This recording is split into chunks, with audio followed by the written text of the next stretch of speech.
Welcome, everyone.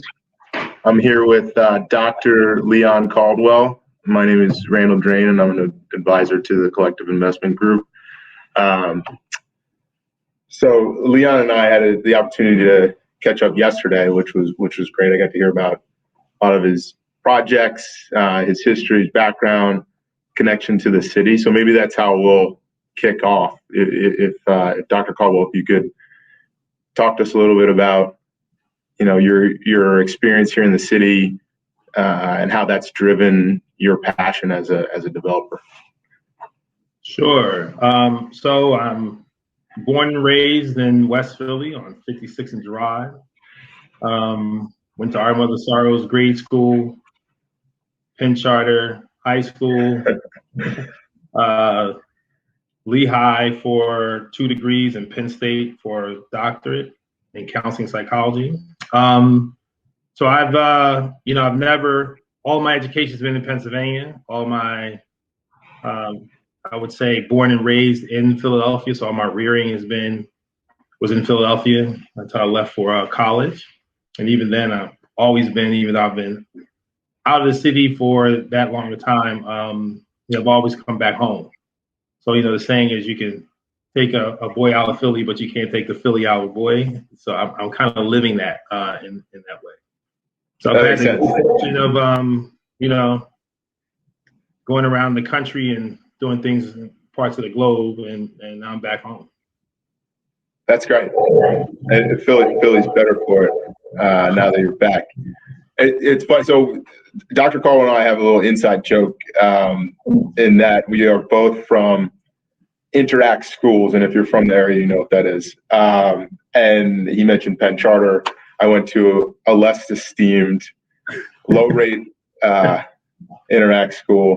And so I always joke that the collective's clearly pushing the limits because they put the two of us on a panel together and expect us to have a productive conversation, and then, that's risk forward. So so anyway, I was saying before, we talked a lot about your projects in West Philly and elsewhere, but we really honed in on a couple, and one that just stuck with me even after our conversation yesterday was the and I hope I get this right. It's the Steam E development, and so maybe you could talk to us a little bit about that, because I think your approach to double bottom line, and I'd argue this is probably even triple bottom line, is interesting. Yeah. So thanks, Randall, because it's hard for me to uncouple my kind of projects because of the way I approach development, really as a form of social intervention. I think like my projects are solutions. When I say that, meaning Ujima Developers, which is the name of the company, Ujima means Swahili word that means collective work and responsibility. And what I've essentially tried to build is a company that sits between gentrification and blight. And really what sits between that is having like people, place, and progress. Like that's really where the work is. So most of what I've been able to do is assemble projects in a neighborhood that address two core challenges, I think. And we think of them as strategies for both economic mobility and health and well-being. So in that sense, our work, the actual projects that I invest in, all address economic mobility and health and well-being. So the Steamy workspace is something I came up with a few years ago, probably about 6 years ago, when I realized that the future of work did not include, or preparation for the future of work did not include Black and brown folks, right? And what I was seeing was all of this shift towards technology, conversations around AI and robotics. And I would look in some of the spaces that I had the good fortune of being in, and I may have been one of few people of color. and definitely I didn't see any women. And what concerned me about that is as we kind of prepared ourselves for these shifts, if you will, that we weren't in it. Like, and when I asked, well, you know, we have all this talent in Philly and all this talent really in other places around the country. And with all this talent, you have to ask, well, how does the talent get access to opportunity? And in most of our neighborhoods, that access is pretty limited. So STEAMY workspace, which is STEM, I had an A for art. The M is actually squared for both math and manufacturing. The I is for innovation, and the E is for entrepreneurship. And it really is a urban kind of talent cultivation solution for skilled technical labor and the future of work. So that's what STEAMY is. Okay. You All back? right. Yeah, you're back. Okay. So I just talked about you were describing the STEAMY. Yeah, describing STEAMY. And so I left at the point where, you know, in Ujima's kind of holistic, equitable development space, what we wanted to make sure is that we had projects that address economic mobility, of which STEAMY's one, then health and well-being. And that's in the two other projects in the community that address multi-generational housing, and the other is in food insecurity, and we're building a food justice village in one of our projects as well.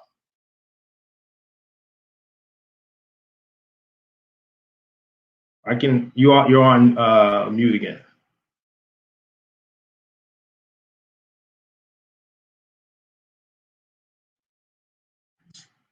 So I can talk about my stuff all day. so I'll tell you that until you figure it out, or we may get unbroadcasted again. I think we got unbroadcasted again.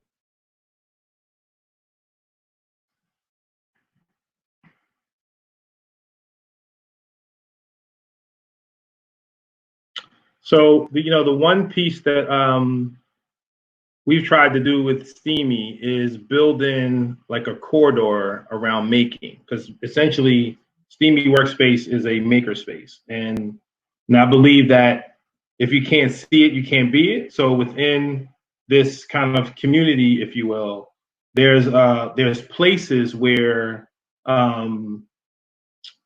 people get exposure and access to knowledge and skills for things they wouldn't necessarily get exposure to, like 3D printers, CNC routers, kind of the type of welding that is clearly connected to robotics and other advanced manufacturing skill sets. And these are like really important for a city that is essentially emerging as in some ways the biotech space, but we also have the opportunity to do a bunch of other work in advanced manufacturing. And if you talk to the advanced manufacturers, the one thing they'll tell you is we just can't get talent. And the talent that we're trying to cultivate isn't just technical skills. The talent we're trying to cultivate is both like the hard skills, if you will, or the technical skills, but also what we call the essential navigation skills. And those are things that, I think in the older days, we used to call them soft skills, but they really aren't soft at all. They're highly, high IQ, if you will, high EQ, emotionally intelligent skills that are necessary to navigate the world of work. And these are like really important things that, in our work, in the way STEAMY is structured, it becomes like a place-based strategy to cultivate talent for the future of work. And that future of work then opens up economic opportunities for residents or participants. And because it's not downtown, it's not on anyone's campus, it is essentially situated in a neighborhood. Like, we believe that this is the strategy to support members of the community and throughout Philly, actually, of essentially having a space where they can get skilled up, and that skilling up leads to livable wage jobs in different areas or different sectors of kind of the STEM economy. So, hey, John. Hey, Dr. Leon, how are you? I'm doing well. I am not Randall Drain, but I am going to try to give him some backup. But please keep going. But I always been inspired by how you are the master of integrating health outcomes, work outcomes, and looking, as you said earlier, providing a solution. Right. Have you been able to get any returns in this effort? Is this something that by going the very authentic approach to creating a solution, is it a good investment? Yeah, there is. I think there is a false narrative of, if you do good, you can't do well. And what we're essentially showing is you can do well and do good at the same time. Like our projects pencil out. We're talking about, impact returns of like low teens for some of our projects. For some, it's not the impact actually is the return, right? So, I wrote a paper a couple years ago around the community return on investment.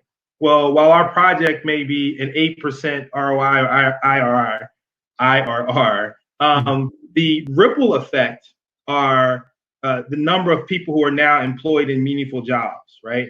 And that meaningful job then gets them connected to health insurance. That health insurance gets them connected to a wellness, which then prolongs their life. That prolonged life means they're really willing to invest in residential properties and keep up neighborhoods and things of that nature. So if you think about the cyclical nature, iterative nature of returns, that we don't look at it just one project. We look at like what is the return on the ecosystem in which people live. So if we get 10% out of a project, we're good because we know the next two projects as we start to look in the pipeline, those will increase each time, right? And in some of our neighborhoods, the reality is they've been so disinvested, underinvested, redlined, structured out, whatever you want to call it. We know there's the mechanisms of separating our city financially that leads to the disparities that exist now. Like at the end of the day, that's done nothing but hurt Philadelphia in the big picture. So the shift that we want people to see, particularly the investor class. Of course, there's some neighborhoods which seem hot, right? They seem hot because people make them hot, and they're hot because they're racially segregated in some ways. They're hot because they're economically segregated in other ways. But in the end, the opportunity, and we use kind of an opportunity value method. The opportunity is finding that place that has all the amenities, all the kind of the structure, the infrastructure. But it really is missing, if you will, a scope of work. It's missing a framework in which is intentional on equity. Because the city has not been, developers for the most part have not been concerned about equity. They've been concerned about, their own kind of investor package, right? But there is hopefully a class of investors in Philadelphia looking much broader because that broader piece is a longer term vision. And we think Ujima is positioned in the neighborhood that we're working in. We're positioned to really transform a entire neighborhood into a place where everybody can thrive, right? And that's that really is the vision. Like this whole notion of transformation.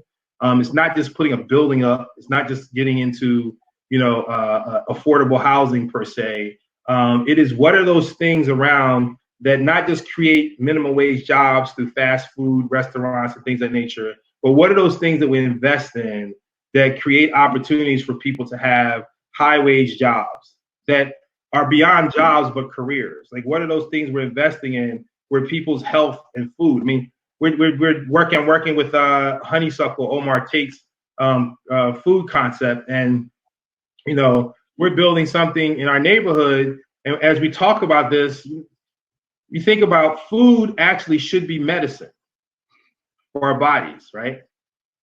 But most of the food in our neighborhoods, particularly lower income, economic, that food kills you, whether it's the high salt, the preservatives and all the other things in it, right? And we need to shift that. Like we really need to shift. And I think I wrote a paper about essentially I think developers are public health officials, right? Like what we build in our communities really does dictate like what people have access to nourish their bodies, their minds, and their spirits. So it's amazing to me in many high stress, low income neighborhoods how little access to restorative health there is. And we all have like disease management. Of course, the Vita dialysis is all over the place, or some other disease management company. But in predominantly Black, low income, economic disadvantaged neighborhoods, where's the yoga space, right? Where is the space where acupuncture exists? Like, where is the alternatives for health promotion or just mindfulness or restorative health? Right now, the restorative health places that people go are like bars and churches in most neighborhoods, and there's limits to those things, right?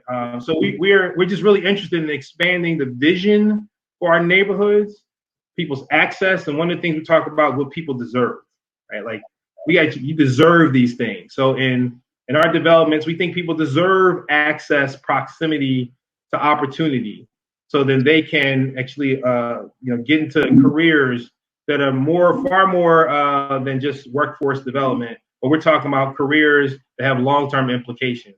And just imagine, John and Randall, if there was the steamy workspace, right, on 38th and Girard or 38th Street, and we had two people in a family come down, and one takes up welding, and we know that there's a pipeline for welders going into high wage paying jobs in Philadelphia shipyard.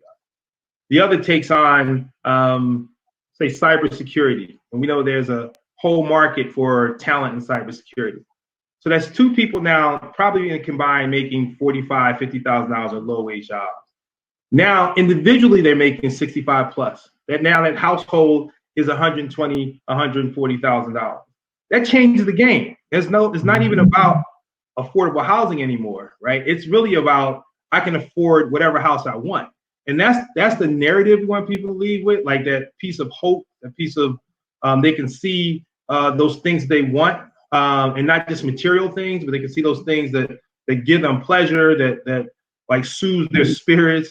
And when you find that, then our city's gonna feel a lot different, right? Like the tensions we have, the violence we have, all those things will dissipate when people have meaningfulness in their life. And our projects, we think, give meaningfulness back to our community. And I was telling Randall this the other day that, when I was a kid, we were economic disadvantaged, right? But our neighborhoods were protective factors because we had cohesion, right? We had, Big Mama would look at one side of the block. You had 6 aunts on the other side, an uncle on the other side. And you had these folks in your neighborhood looked out for each other. There was cohesion in our community. Over time, for various reasons, that lacks. So that same neighborhood is still economically disadvantaged, and it's actually a risk factor now. So how do we recreate communities? How do we redesign and co-design communities where they still may have, for the moment, economic disadvantage, but they're not risk factors? They can be protective factors once again. I thought it was interesting about that conversation too, Dr. Caldwell, that the cohesion comes from, and you may have hit on this before, but tenancy, as that third bottom line. You talked a lot about tenancy in retail spaces, in the creative spaces you're putting into the community, whether it be telemedicine. We've already talked about the workspaces. Those are kind of nodes of cohesion. And I thought that was an interesting concept too, in terms of just how you're holistically approaching, particularly the West Philadelphia projects. Yeah, I mean, we have to build it back. Like, and it's not like it doesn't exist, by the way. Like, there are places where there's not enough, and there's some that are still built around health compromising behaviors, where we think if we can put the right things in our neighborhood that people want, like people actually do want to go to have coffee, to sit out. I mean, Uncle Bobby's in Germantown, that it flourishes because it gave people something like different, right? Like, right. So you can go from the zoo up to Belmont Avenue. There's no place you can go and just have a snack or a meal or a cup of coffee as a neighbor and have some convening space. So we think that can be built back into the neighborhood because the neighborhood wants it. I heard Anthony Miles say this earlier. This isn't because I want it, right? Like, this is because people in that neighborhood said, you know, we really need this. Like, we want a place where we can see each other and convene and build community again. Right. Yeah. I mean, it's true. I mean, there's a lack of these things, so that drives their value. Right. And sometimes we look at whether commercial space and opportunities make sense just based on, you know, the wallet of the residents, and I think that's incomplete. And then the other point you're making too, which is that you can kind of create demand. You don't always have to sit back, wait for it to be there and react to it. And I think that's part of kind of the synergistic development that you're doing. And so what was interesting too, we started talking a little bit about, somewhat jokingly, about you know, what are the ways that investment dollars would help you most. And we started talking about, you know, equity investment, and kind of the type of, I call it temperament, of the investment and the mindset. You know, what's kind of your ideal partner as you pursue these projects? Yeah, so we've been fortunate so far. We still need to plug away at this because it's while it was kind of a once in a lifetime deal, we don't think it needs to be. We fortunately for the Steamy Workspace, on the acquisition, we had the Reinvestment Fund and Fells Foundation with Permit Capital step in and became our equity partners. And the Reinvestment Fund provided the debt. And what that did is gave us essentially a some patient capital to get to pull all the other parts of the project together, get more tenants. Because this is really a kind of an interesting project because it's both programmatic, but it's also trying to incubate small businesses around advanced manufacturing and technology. So we have to grow tenants for that, right? It's a very specific tenant for that. So that one investment of probably less than $200,000, actually, we then applied for a RAC P last year and was awarded $1 million RAC P by the state. So just that $100,000 or $200,000 from Fells and Permit ends up being $1 million. Right. You know, it turns into like $1 million free money, basically subsidy. Yeah, it's interesting, and we talked about this a lot too. It's kind of like a series of dominoes, and you really need that first piece of equity, to get the process going, and that gives you optionality in terms of what you can do, so that it's appropriate, and then it also gives you optionality in terms of getting more financing, which makes the project more viable. So it's like that critical pre-development development dollar in the beginning. It seems to me what you were saying is critical. Yeah, and that this notion of, you know, debt is easy to get, right? Equity partners who want to stay in, but also, you know, we talked about this yesterday, that have a clear exit, right? Like, you know, this is almost like a temporary holding pattern where you're going to make a little money, and then your exit event is going to give you still a little more money with a waterfall. Like, there's opportunities, right? And so I think some investors see the neighborhood condition and they don't have a big grand vision. They don't know who's actually doing it. So they think, oh, I'm going to stay in this neighborhood for a long period of time.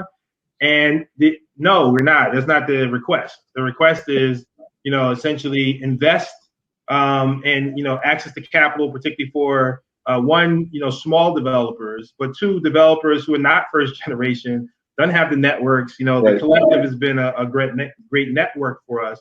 But there is still the opportunity, even in the collective, of really trying to figure out, like, how do we actually set this up where the capital flows and we replenish it, right? Like, that's the, you know, because there's a reason why I didn't want to be a nonprofit developer, actually, right? Like, and the limits to that. And I specifically said, even though I'm very mission oriented, it could probably be a B Corp. It is still, to me, like the free markets and capital and the way we actually, I know John talks about capital this way often.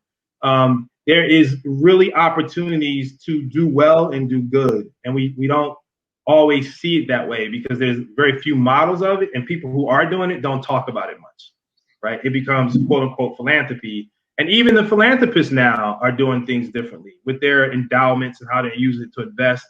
Even some of the things that we, think about guarantees or credit enhancements. Like if you're a small developer with big dreams, and, you got a project, you have a $1 million burger in front of you, but a but a $12 million steak out there. Like right.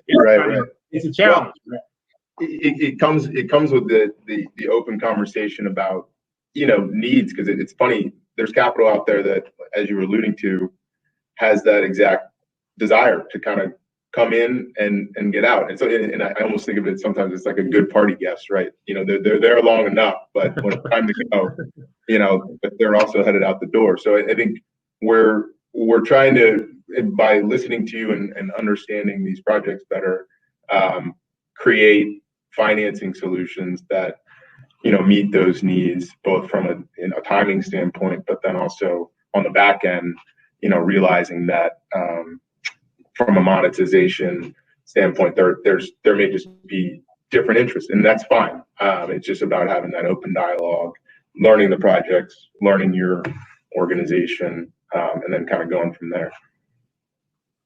Yeah. Randall, you're sitting in New York right now, right? I am. Yeah. Yeah. See, this is about Philadelphia, and obviously hop in. It's and it's all the money it's raised. This platform just said that we're going to kick these people out who are not really. Yeah, I know. I was like, earlier I was better off with the carrier pigeon, but it's fine. It happens. I think Dr. Caldwell and I, we had a great conversation yesterday. That's the magic, and I think the exchange with the developers and learn about their projects. I mean, I'm glad that we're able to do this and share it with the rest of the folks. But technical difficulties happen. That's the world we live in. They happen. Yeah. Well, I just like to ask also, as we are wrapping up. I mean, nothing is more fun for a newcomer like me to have access to not just you and your creativity and your purpose, but see you interact with the other developers in a brotherly and sisterly way. Yeah. I don't know. And it goes back to the interact thing. Sometimes I feel like you and Taib are going to start like arm wrestling or something. How do you feel about working with each other, and what's the dynamic you see in this collective? Yeah, so Taib is my brother from another mother, right? And we love. I mean, the sign of good love and friendship is when you can kind of jab at each other and duck and move, and then you hug afterwards, and it's just fun. But I'll tell you, having been a professor in different places around the country and convened groups nationally, internationally, and been in several networks across my career for various things, there's something about really the purpose-driven nature of this and the kind of breath of fresh air to be in conversations with Anthony Fullard, and he can tell you how to navigate something. To be talking to Anthony Miles, and he's really doing the same project you're doing, but at a much grander scale with a different set. And then we call each other, right? Like there's something like, or calling Leslie and Greg and saying, hey, do you have I need a form or something, or can you tell me what the lease looks like of this? Or, like it gets that granular and sometimes that dreamy, to have each other's back. And so there's the camaraderie, but there's a true exchange of information. And so much of this work we do, because we are the first generations to do it, that exchange of information is invaluable, and we share resources in that way, because each of them has a different set of knowledge that I may have, and I may have something they may have. So that whole notion of Ujima, which is collective work and responsibility, is realized in the collective. Makes a lot of sense. That's the work. That's the work. We got to get to it. I think we're winding down on time, and that was perfect question, perfect answer. Yeah, well. Thanks for your inspiration, Dr. Caldwell. Thank you for your organization, and we'll get her done, as they say. Yeah. Talk to you. All righty. Easy. Take care of it.